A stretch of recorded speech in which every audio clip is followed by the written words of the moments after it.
E retomamos aqui esta segunda parte do bem-estar. Continuamos muito bem acompanhados com o Dr. João, ou John Magalhães. É John ou João? Olha, quando eu nasci, queriam que fosse João, mas depois havia uma enfermeira no hospital que disse à minha mãe ou ao meu pai: aqui vai ser John, não vai ser João. Portanto, é John. Porque é um bocadinho mais complicado, não é? Eu sei, porque o meu pai chama-se João e toda a vez que nós dizemos João, João, Joel... Isso tudo. Assim, olha, nada disso existe. John. Vamos então continuar aqui com a nossa conversa, falando da importância dos nossos olhos e falando também, voltando ao aspecto infantil, as crianças, os nossos filhos. Como é que nós podemos, nós pais, avós, podemos nos aperceber que uma criança está com falta de vista? Quais são os primeiros sintomas a detectar lá em casa? Boa pergunta. Há vários.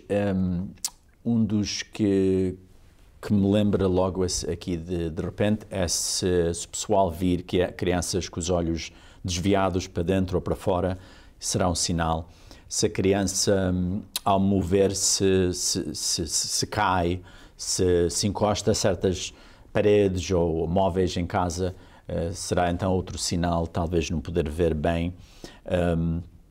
Especificamente em bebés existe um tumor muito raro que produz uma pupila, que é o centro da vista, que fica a parecer branca. Sem qualquer bebê existir essa situação, isso é um problema que pode vir a ser muito sério. Portanto, esse bebê deve ser examinado imediatamente. Mas essas três coisas talvez serão... Requer cirurgia esse problema que... Requer, é um problema sério. Voltando à outra... Portanto, certas escolas primárias também têm aqueles exames iniciais, aqueles testes, não são exames à vista formais, mas são, como a gente diz em inglês, screening tests, e às vezes também é detectado certos problemas que depois são referidos a mim para outras avaliações mais sérias. Nós, quando passamos muitas horas à frente da televisão, quando passamos muitas horas à frente do computador, temos, desde a nossa infância, ouvimos os nossos pais a dizer: sai daí que tu estás a queimar a vista. É verdade ou é um mito? Não é mito.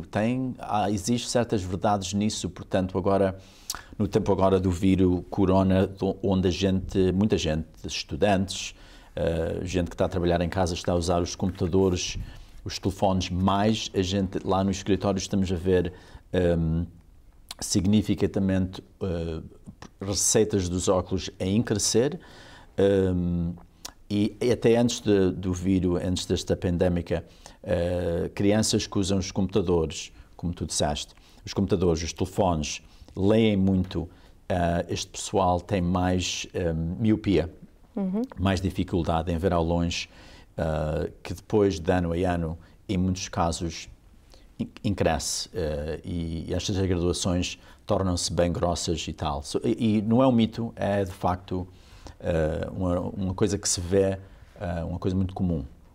Nós sabemos que quando nós estamos na adolescência, rapazes e raparigas, quando começam a sentir se têm algum desse problema e que requer o uso de óculos, usar óculos às vezes não é das coisas que os adolescentes e jovens querem fazer. Embora que agora já há armações muito giras e da última da moda, mas há uns anos atrás eu diria que era algo que as pessoas, principalmente os jovens, gostavam de evitar. Como convencer esse adolescente, esse jovem, a ir ao médico e, portanto, e ter óculos? E usar os óculos, que é o mais importante. Em certos casos é um bocado difícil. Eu concordo contigo. Há anos o problema era mais difícil de tratar, porque os óculos não eram de moda. Agora são. Agora existe crianças que a gente faz o exame nessas crianças. Como doutor, eu acho que a criança não precisa de óculos, mas eles começam a trocar as respostas para terem óculos. Essa população existe. Portanto, há isso. Adultos não há problema, eles não veem, querem óculos, não se importam. Agora com as modas ainda mais fácil, mas para te responder mais diretamente, às vezes é difícil, especialmente se a graduação é um pouco fraca. a criança acha que vê tão bem com eles do que sem eles e começam a pôr os óculos ao lado. Há um período de ajustamento aos óculos para aquelas pessoas que não usam e passam a usar? Muito boa pergunta. Existe, especialmente para os pacientes que nunca usaram óculos, chegam ao meu escritório, eu passo uma receita e explicam que agora precisam não só ao perto, mas ao longe, dupla. Acostumar-se a essas lentes, esses óculos, às vezes é difícil. E eu aconselho as pessoas, ao menos uma semana, dar uma oportunidade para essa lente, para a pessoa se habituar a essa lente. E depois de um certo tempo, 98% dos casos, a pessoa habitua-se, e nos casos que não podem, a gente então recomenda uns óculos para longe, para guiar, e outros já perto. 2 pares, em vez de ser juntos, porque o problema que existe é mais quando a lente é para dupla visão, para longe e para perto. As lentes de contato, muitos optam pelas lentes de contato. São perigosas e quais são os cuidados a ter? Olha, os cuidados é a limpeza, os cuidados é agora a lente moderna, é a lente que se usa por um dia e que é descartável. Com essa lente agora vê-se muito menos complicações, olhos irritados, olhos vermelhos, problemas nos olhos, vê-se muito pouco agora com essa lente descartável. O cuidado é não usar muito, 8 horas por dia. As lentes de contacto têm sido usadas aqui nesta nação há muitos anos, desde o tempo de 1960 e talvez em antes. São basicamente, se a pessoa usar da maneira que deve de usar, são muito boas e a pessoa pode ver melhor dos lados, porque às vezes com a armação dos óculos é difícil ver, portanto, dos lados na que a lente não atinge. Portanto, e depois as pessoas gostam também de usar as lentes para poder pôr os óculos do sol por cima, sem a graduação, também é uma coisa de moda. Portanto... E para quem gosta de usar óculos de sol e precisa das tais lentes e não quer as lentes de contato, porque também tem aquelas pessoas que têm dificuldade em usar as lentes de contato, ou por irritação, ou por falta de jeito de pôr a própria lente. Há opções para isso, não é? Portanto, os óculos do sol podem ser graduados, podem ser com receita, para poder ver ao longe e ao perto. Isso é uma coisa muito fácil, é uma coisa que pode ser fabricada em coisa de pouco tempo, 1 dia ou 2. O que são as famosas cataratas? As cataratas são um problema muito comum, basicamente nos anos de 60 anos, 70, 80 anos. Aquilo vem a ser então um nevoeiro que se cria dentro do olho e depois aquilo faz com que a pessoa não veja bem. Esse problema começa quando a pessoa nota primeiramente a conduzir à noite. Começa a ver mal à noite e tal, e a gente então tentamos aplicar as lentes dos óculos para ajudar, e quando chegar ao ponto que a lente não ajuda, as cataratas são de maneiras que têm que ser tiradas, então aquilo vem a precisar de uma cirurgia. É fácil essa cirurgia? Normalmente é uma cirurgia que tem percentagens de sucesso muito altas, com poucas complicações. Portanto, qualquer cirurgia pode vir a ter uma complicação, mas a cirurgia das cataratas normalmente tem muito sucesso a pessoa e depois, ao fim e ao cabo, há certas situações em que a pessoa não venha a precisar de óculos depois da operação das cataratas, e há outras situações onde a lente é uma lente muito fininha e a pessoa... Mas o principal é recuperar a vista, e a recuperação da vista com a cirurgia é muito alta e a operação tem muito sucesso. É possível a catarata só afetar um olho e não afetar o outro, ou afeta sempre os dois? Pode. Não é sempre os dois. Às vezes é um, às vezes é os dois e um mais do que o outro. E então a operação aqui nos Estados Unidos é sempre um olho de cada vez. A pessoa cura e depois dali a 2 semanas, 3 semanas, o segundo olho, se for preciso os dois. Muitas pessoas que já usam óculos por muito tempo estão optando por uma cirurgia e acabam mesmo por não usar óculos. Que tipo de cirurgia é essa e se é duradoura, se o resto da vida? Exatamente. Está-se a referir ao LASIK, é uma cirurgia cosmética em que a parte da frente do olho é alterada, de maneiras que a pessoa, mesmo precisando de lentes, ter que usar lentes toda a vida, podem vir a não precisar.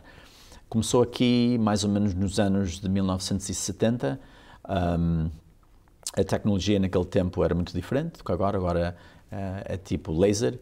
É uma operação que, de facto, não é coberta por seguro. Basicamente, $5.000 para os dois olhos. E para responder à pergunta, a intenção da operação é para a pessoa poder ver ao longe permanentemente. E é uma coisa FDA approved, é aprovada por as agências de saúde já desde há muito tempo. E a gente, nas nossas clínicas, não fazemos essa operação, mas fazemos então o serviço antes da operação e depois. E muita gente tem optado por essa cirurgia. A visão dupla é um problema oftalmológico ou neurológico?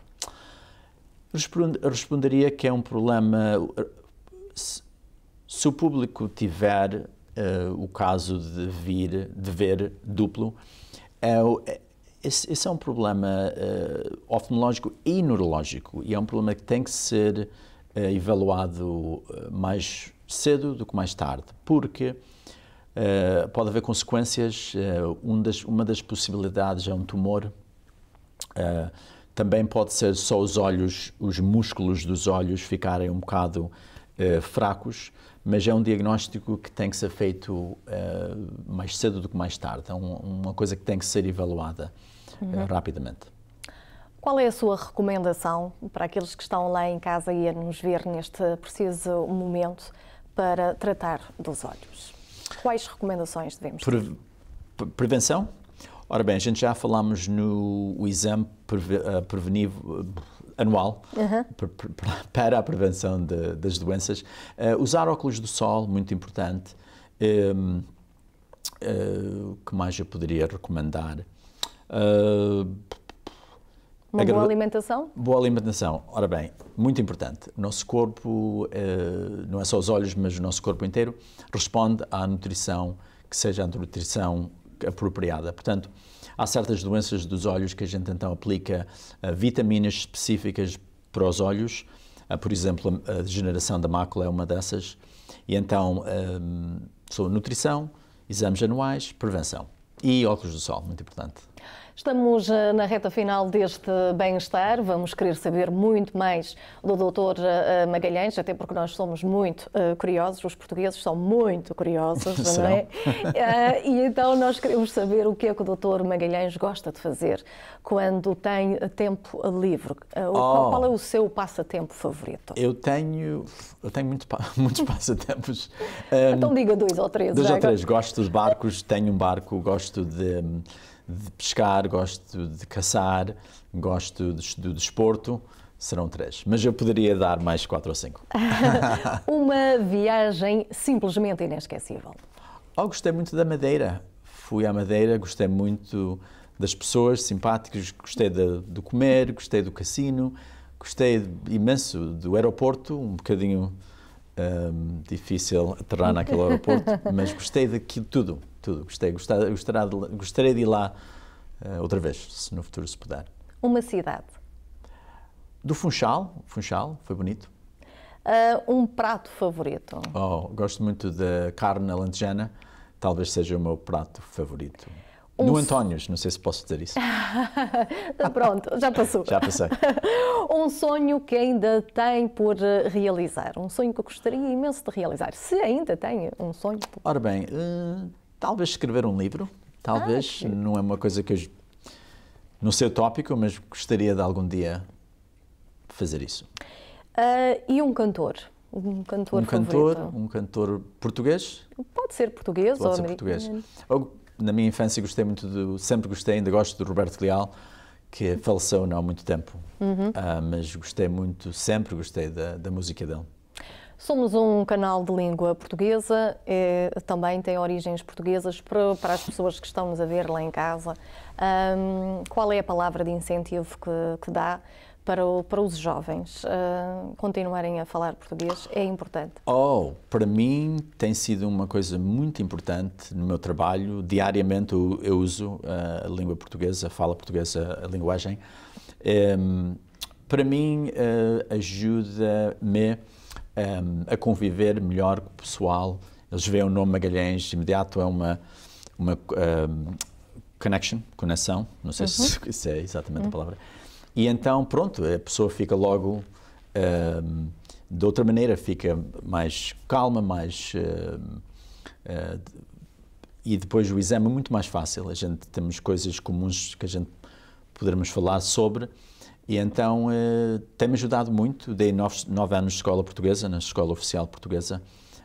Aliás, eu e os meus colegas fomos os primeiros a dar, aqueles primeiros 9 anos, fomos a primeira classe. Tenho muito orgulho nisso e para mim tem-me ajudado muito, muito. E as pessoas ficam de uma maneira, como é que eu quero dizer, confortável. E de uma pessoa passa a outra e tal, e então... Também fica para si muito mais fácil de perceber os seus pacientes e a sua cultura, não é? E as necessidades que eles têm. As necessidades, a cultura, da maneira que eles pensam, os problemas médicos que existem são muito comuns de uma pessoa para a outra na comunidade portuguesa, e então tudo isso me ajuda. Muito bem, Dr. Magalhães, foi um prazer tê-lo aqui. Obrigado. Muito obrigada pela sua disponibilidade. Obrigado.